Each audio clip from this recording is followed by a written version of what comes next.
கபாலீஸ்வரர் கோவில் நிலத்தில் கோவில் நிதியில் கலாச்சார மையம் கட்டுமான பணிகளை நிறுத்தி வைக்க சென்னை உயர்நீதிமன்றம் உத்தரவு பிறப்பித்திருக்கிறது. விவரங்களை செய்தியாளர் சுரேஷிடம் கேட்கலாம். சுரேஷ், வணக்கம். இந்த வழக்கின் முழு பின்னணி என்ன சுரேஷ்?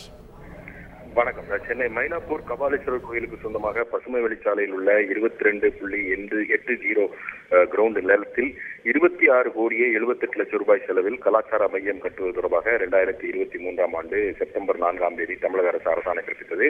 இந்த கலாச்சார மையம் கட்டுவதற்கு தடை விதிக்க வேண்டும் என்ற கோரிக்கையுடன் TR ரமேஷ் என்பவர் சென்னை உயர்நீதிமன்றத்தில் ஒரு பொதுநல வழக்கை தாக்கல் செய்திருந்தார். அந்த மனுவில் இந்து சமய அறநிலையத்துறை சட்ட விதிகளை பின்பற்றாமல் உரிய அதிகாரம் இல்லாமல் இந்த அரசாணை பிறப்பிக்கப்பட்டிருக்கிறது என்றும் 88 கோடி ரூபாய் மதிப்புள்ள இந்த நிலத்தில் கலாச்சார மையம் கட்டுவதன் மூலமாக ஆண்டுக்கு 10 கோடி ரூபாய் வாடகை வருவாய் பாதிக்கப்படும் என்றும் கோவில் நிதியிலிருந்து 28 கோடி ரூபாய் கட்டுமானத்துக்கு பயன்படுத்துவதால் ஆண்டுதோறும் 2 கோடியே 50 லட்சம் ரூபாய் வட்டி வருவாய் பாதிக்கப்படும் எனவும் மனுவில் தெரிவிக்கப்பட்டிருக்கிறது.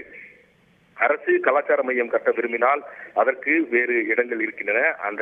அந்த பகுதிகளில் அந்த அரசு நிலத்தில் அதை கட்டினால் வரவேற்கத்தக்கது என்றும் தற்போது திட்ட அனுமதி இல்லாமல் இந்த கலாச்சார மையம் கட்ட முடியாது என்றும் அந்த மனுவில் தெரிவிக்கப்பட்டிருக்கிறது.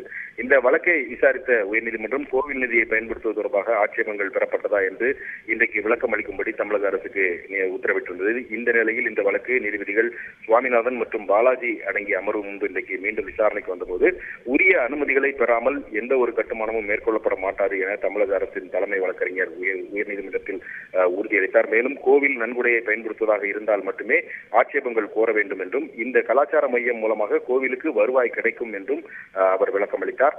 எந்த கட்டுமானமும் மேற்கொள்ளப்பட மாட்டாது என்ற தலைமை வழக்கறிஞரின் உத்தரவாதத்தை பதிவு செய்து கொண்ட நீதிபதிகள் இந்த வழக்கை இறுதி விசாரணைக்காக ஜூன் 3வது வாரத்துக்கு தள்ளி வைத்திருக்கிறார்கள். இந்த மனுவுக்கு பதிலளிக்க வேண்டும் என்று அரசுக்கு உத்தரவிட்ட நீதிபதிகள் இந்த வழக்கு முடியும் வரை கலாச்சார மைய கட்டுமான பணிகளை நிறுத்தி வைக்க வேண்டும் என்றும் உத்தரவிட்டிருக்கிறார்கள். முழு விவரங்களுக்கு நன்றி சுரேஷ். செய்திகளை உடனுக்குடன் தெரிந்து கொள்ள உடனே சப்ஸ்கிரைப் பண்ணுங்க.